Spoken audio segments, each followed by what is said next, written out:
Hola, ¿cómo amanecieron? ¿Cómo están allá en casa? Ya felices, en vacaciones, me imagino. ¿Sabían ustedes que esta es la última clase de Estudios Sociales y Educación Cívica?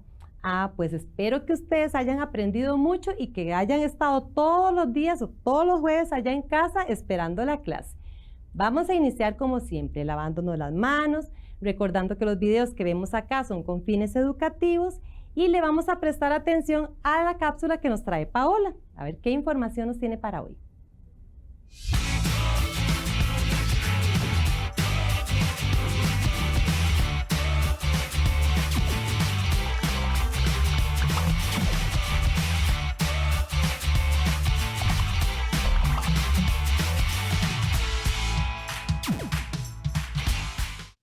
Hola, estaba recordando cuando yo era pequeña y jugaba a cobrar peajes para dejar a mi familia entrar a la casa o a sus propios cuartos. Era un juego muy divertido porque me pagaban 5 colones cada vez que pasaban. Y es que es muy importante pagar peajes para que las carreteras se mantengan bonitas y sobre todo seguras, así como es muy importante declarar y pagar los impuestos. Hay muchos impuestos que el Estado establece para poder cubrir algunos gastos, como los impuestos a las propiedades, los impuestos de ventas, de renta, impuestos de las importaciones y exportaciones. Y es nuestro deber como ciudadanos cumplir con estos pagos de impuestos. Así nos garantizamos que se mantengan los servicios de salud, la infraestructura de carreteras, la seguridad ciudadana y hasta la educación pública. Súper importante. No se deben ver como una obligación, sino más bien debemos pensar que estamos ayudando a que todos tengamos los mismos beneficios sin importar nuestro estatus social o económico. O sea que es para el bien común. Si no cumplimos con el pago de los impuestos, se llama fraude fiscal. Y yo creo que a nadie le gustaría que nos acusen de eso. En este momento debemos cumplir con nuestros deberes, pero cuando tengamos que tributar en el futuro, hagámoslo con responsabilidad. Nos vemos en la próxima. Hasta luego.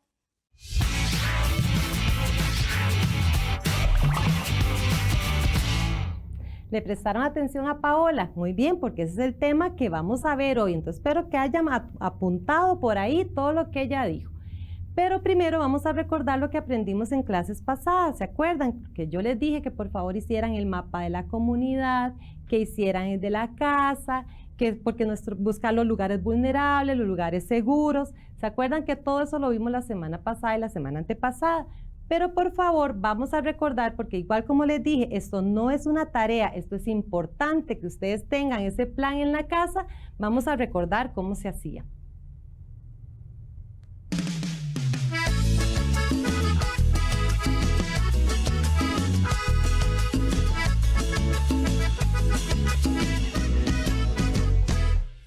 Si llueve, si tiembla o hay fuego, seguros queremos estar. La vida es un derecho de todos, en toda circunstancia y lugar. Me conoces, me apoyas y juntos decidimos, todo lo podemos lograr. Me cuidas, te cuido, mi mano está contigo, llegó el momento de actuar.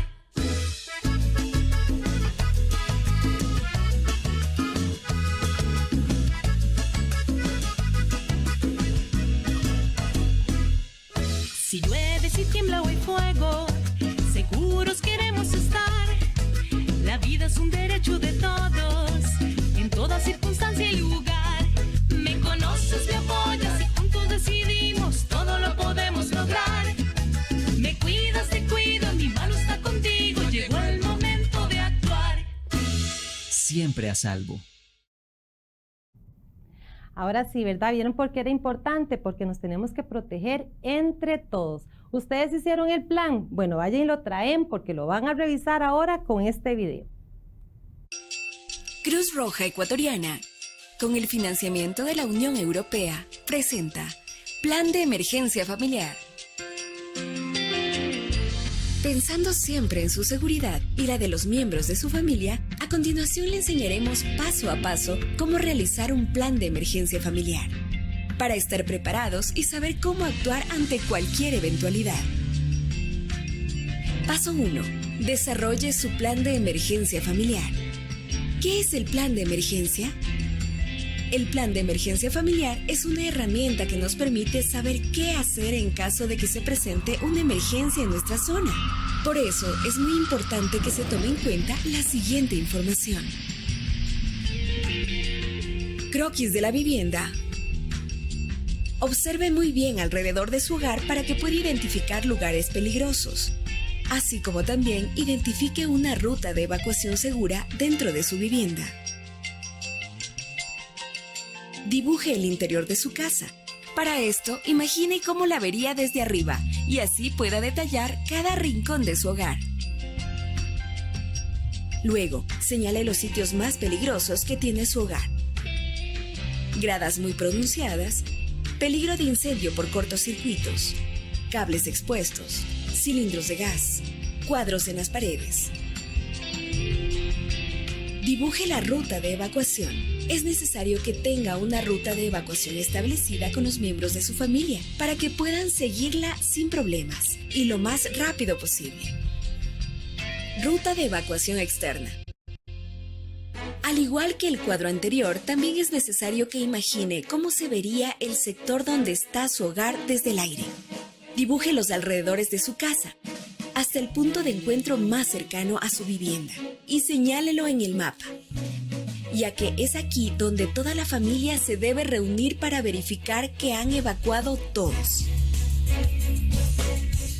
Señale una zona de seguridad en el mapa.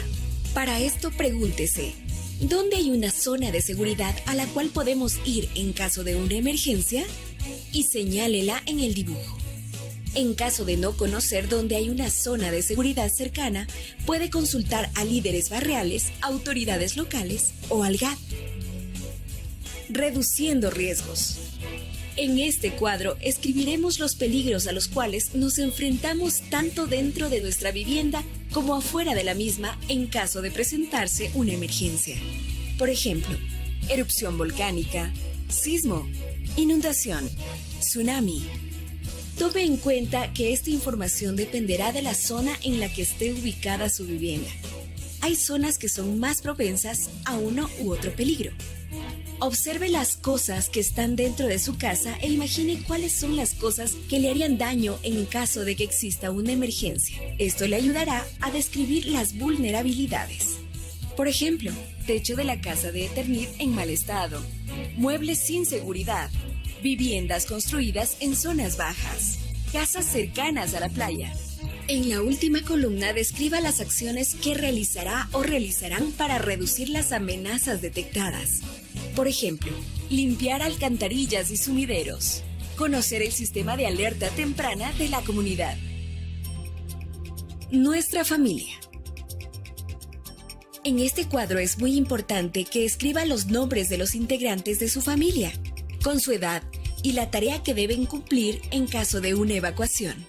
Pedro García, 49 años, apoyo en la evacuación.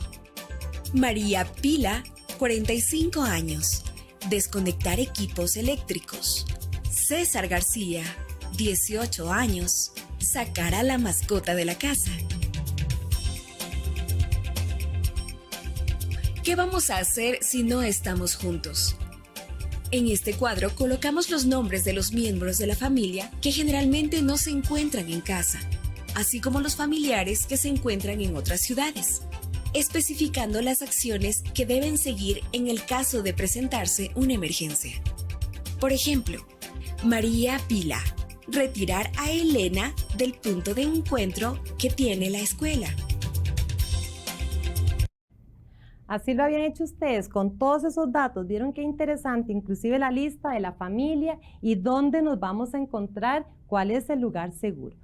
Ahora sí, me imagino que ustedes deben estar hoy, pero contentísimos, porque según el calendario escolar, mañana es la graduación, o mañana o el próximo lunes, porque ahora tenemos que respetar los protocolos. Yo sé que ustedes son los héroes de este año porque ha sido completamente diferente, ha sido difícil y han tenido que sacrificar muchísimas cosas. Y una de ellas es la graduación, ¿verdad? Jamás va a ser igual que como ha sido en los años anteriores, pero por dicha se van a graduar y ustedes ya van para 7º año. Por favor, respeten todos los lineamientos que les den en la escuela, cómo deben de ir, con quién deben de ir, dónde deben de sentarse. Por supuesto que no es tan bonito como antes, que podían tomarse fotos con todos, pero hay que respetar porque tenemos que cuidarnos. Ustedes, quiero saber, ¿a ustedes les gustaba ir a la escuela? Porque tal vez antes decían, uy, qué pereza ir a la escuela, pero como ahora tienen tiempo de no ir, tal vez ahora sí les gustaría. ¿Cómo es la escuela de ustedes? A mí me gustaría saber cómo es la escuela. Me imagino que, qué sé yo, cómo son, o es grande o es pequeña, o tenían pupitres, ¿cómo los tenían? ¿Rayados así o ya eran nuevos? Ay, qué bonito, ¿verdad? O el comedor, o la biblioteca, porque en escuelas, hay escuelas que tienen de todo esto, ¿verdad? ¿Cómo era la de ustedes? Y ustedes la cuidaron, me imagino, porque tal vez ustedes tienen hermanitos o tienen primos que van a continuar en la escuela y que por eso nosotros tenemos que cuidar nuestra institución, porque ustedes ya no vuelven, ¿verdad? Ya no vuelven como estudiantes de la escuela, pero sí vienen muchas personas a las que tenemos nosotros que cuidar la escuela para que sea bien bonita y sea atractiva y queramos seguir yendo. Ustedes recuerdan que hemos visto que nosotros tenemos derechos y responsabilidades, ¿verdad? Que eso está plasmado en la Constitución Política. Vamos a verlo en este momento, a ver cuáles eran los artículos que habíamos visto y que eran importantes. Muy bien, la Constitución Política. ¿Se acuerdan que en el título 7º decía que la educación preescolar, general básica y diversificada son obligatorias? Y en el sistema público, gratuitas y costeadas por la nación, que eso lo decía en el artículo 78. Aquí es donde vamos a recordar que la educación es costeada por el Estado, o sea que si ustedes van a la escuela, sus papás no han tenido que pagar ni a los profesores, ni tienen que pagar el agua, ni la luz, ni nada de estas cosas. Eso es precisamente porque lo costea el Estado. Y en el siguiente capítulo, el título 13, dice que la gestión pública se conducirá de forma sostenible, transparente y responsable, la cual se basará en un marco de presupuestación plurianual en procura de la continuidad de los servicios que presta. Artículo 176.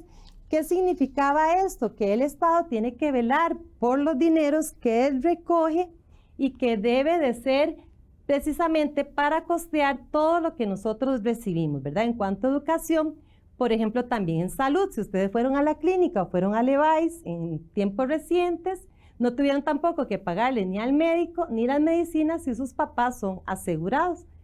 Muy bien, para continuar con este tema y para que a ustedes les quede muy claro lo que hemos estado viendo, vamos a ver el video de Don Johnny, que también nos ha ayudado tantísimo en todas estas clases para que a ustedes les quede claro el tema. Muy bien. Hola, mi nombre es Johnny Ramírez, soy profesor de Estudios Sociales y el asesor de Educación Cívica de la Dirección Regional de Cartago. En este video vamos a hablar sobre conceptos básicos de la educación fiscal. Empecemos. Cuando hablamos de educación fiscal, no es simplemente enseñar por qué hay que pagar impuestos, sino que lo que se pretende es lograr el desarrollo de actitudes de responsabilidad y compromiso frente al bien común, a las normas que regulan a la convivencia democrática. En este video vamos a hablar sobre algunos conceptos muy importantes para comprender el tema de la educación fiscal. Eso sí, los docentes deben de profundizar sobre este tema durante las clases.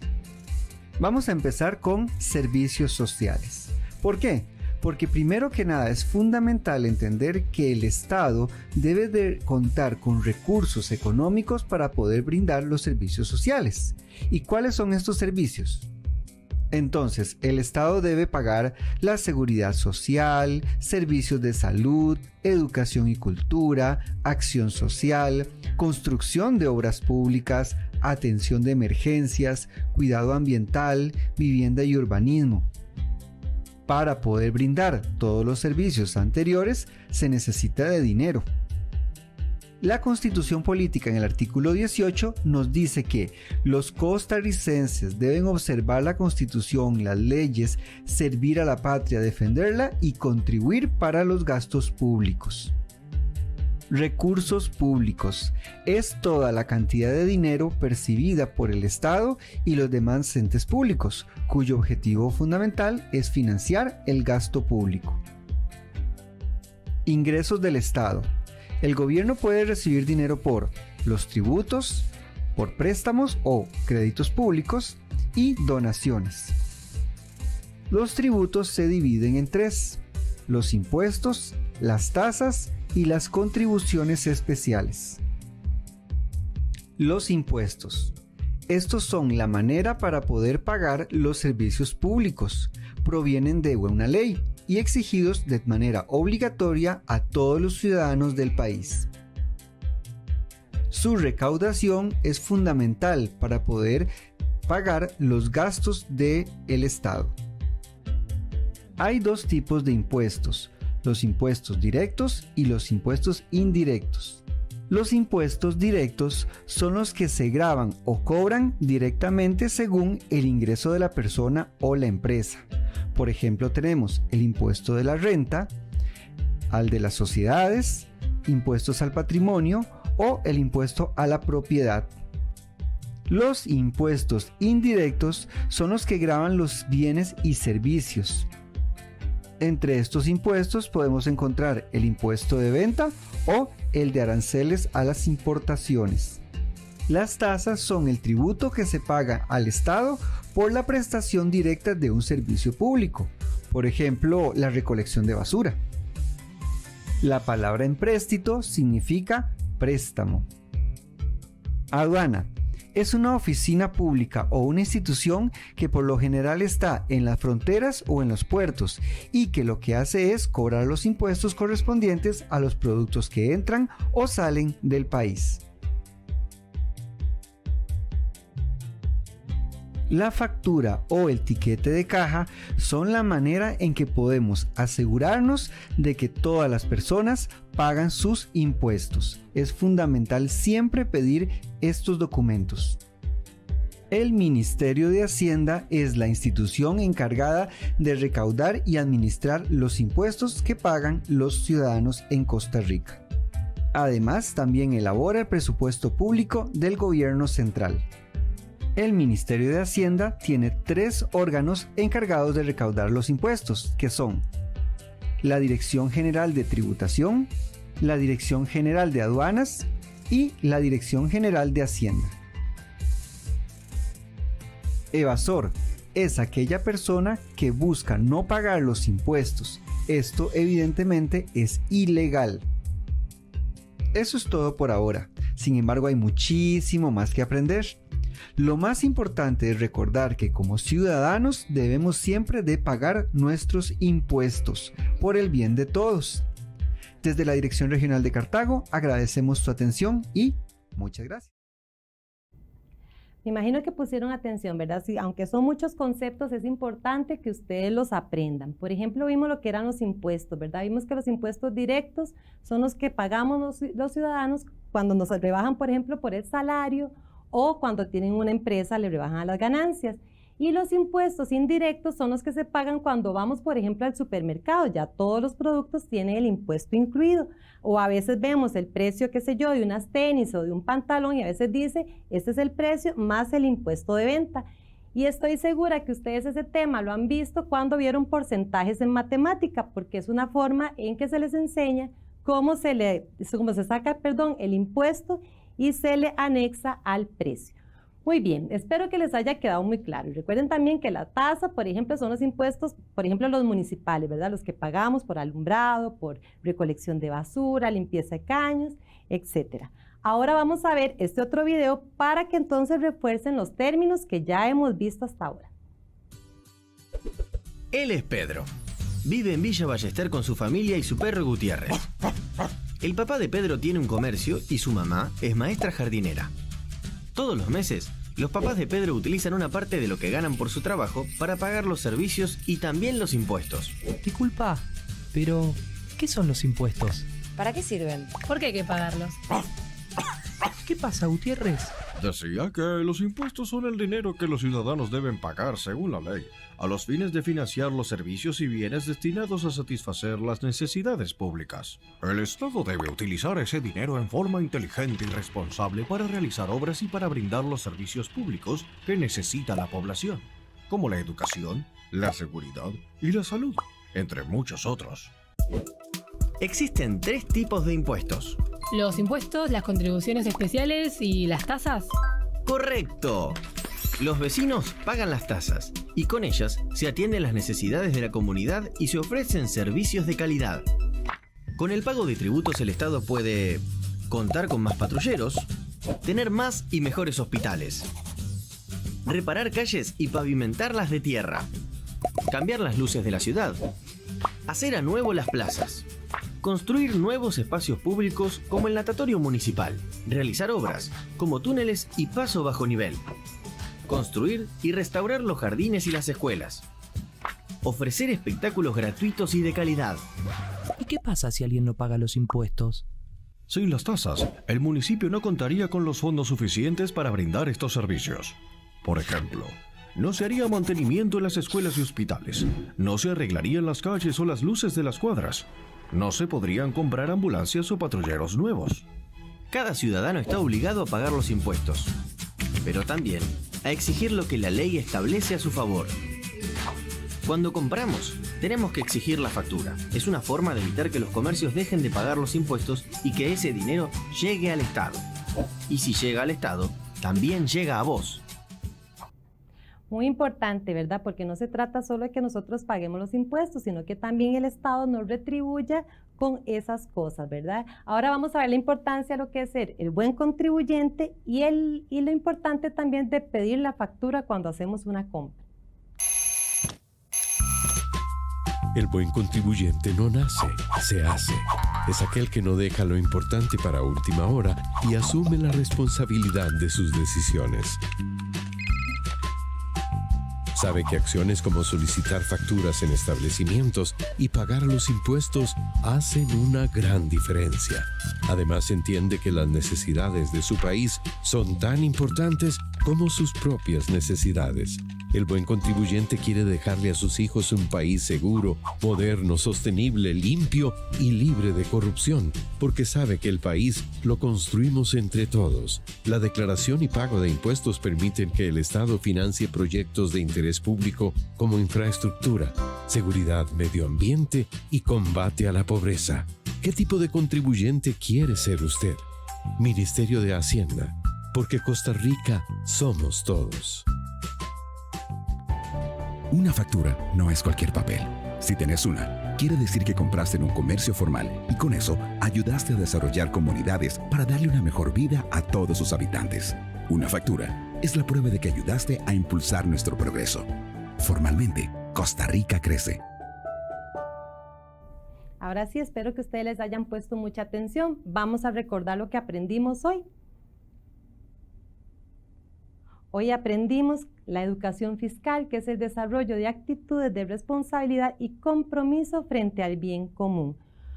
Muy bien, ustedes habrán recordado todo lo que hemos aprendido a través de todas estas clases, desde octubre. ¿Qué es lo que hemos aprendido? Que todo se basa en la constitución política, que es importante que ustedes estén preparados para los retos que nos enfrenta la sociedad hoy día. Por eso vimos drogadicción, por eso vimos redes sociales, por eso vimos gestión del riesgo, inclusive el tema de hoy. ¿Por qué? Porque la finalidad es que ustedes sean mejores ciudadanos el día de mañana y solidarios, como siempre nos ha caracterizado a nuestra sociedad. ¿Qué vamos a hacer ahora o qué van a hacer ustedes allá en la casa? Un presupuesto. ¿Se acuerdan que ya lo vimos, que el Estado tiene que hacer un presupuesto, cuánto el dinero que le entra al Estado y cómo lo va a gastar? Entonces ustedes lo van a hacer en la casa. Yo les voy a dar una idea cómo se inicia el presupuesto viendo, por ejemplo, cuáles son los gastos. Iniciamos con los gastos. Bueno, por lo general los gastos en la casa son, número 1, empezaríamos con servicios como el agua, la luz, el teléfono. Muy bien. Siguiente gasto, podríamos alimentación, por ejemplo, cuando vamos al súper o a la pulpería. Gasto número 3, podemos anotar ahí cuánto pagamos, por ejemplo, de alquiler o del préstamo de la vivienda. En el número 4 podemos anotar lo que invertimos en recreación cuando nos vamos de paseo. En el número 5 vamos a transporte. Por ejemplo, si ustedes tienen que pagar buseta o el papá o la mamá viaja en bus al trabajo, bueno, eso lo vamos a tomar en cuenta. Y en el número 6, por ejemplo, bueno, los impuestos, ¿verdad? Que ya sabemos que tenemos que pagar. Ahora sí, ¿cuáles son entonces los ingresos que hay en un hogar? ¿Cuáles son los recursos con los que contamos? Muy bien, número 1, por ejemplo, los salarios de las personas que trabajan en la casa. En el número 2, ingresos por actividades independientes, o sea, la gente que trabaja en su propia empresa y otros, porque hay gente que tiene, por ejemplo, alquileres o alguna cosa de estas. Muy bien, les queda a ustedes de tarea hacer un presupuesto. Ahora sí, quiero agradecerles a todas las personas que me acompañaron en esta travesía tan bonita, tan interesante, a todos los asesores que nos acompañaron, a los técnicos que tengo acá, que viviré eternamente agradecida y que sé que son personas increíbles y les auguro una carrera exitosa porque son sumamente profesionales y sin ellos yo no lo hubiera logrado. Y a ustedes, mis queridísimos estudiantes, les deseo lo mejor, que el año 2021 venga cargado de esperanza, de muchísimas bendiciones, que les vaya muy bien y que tengan un 7º año exitoso. Hasta luego.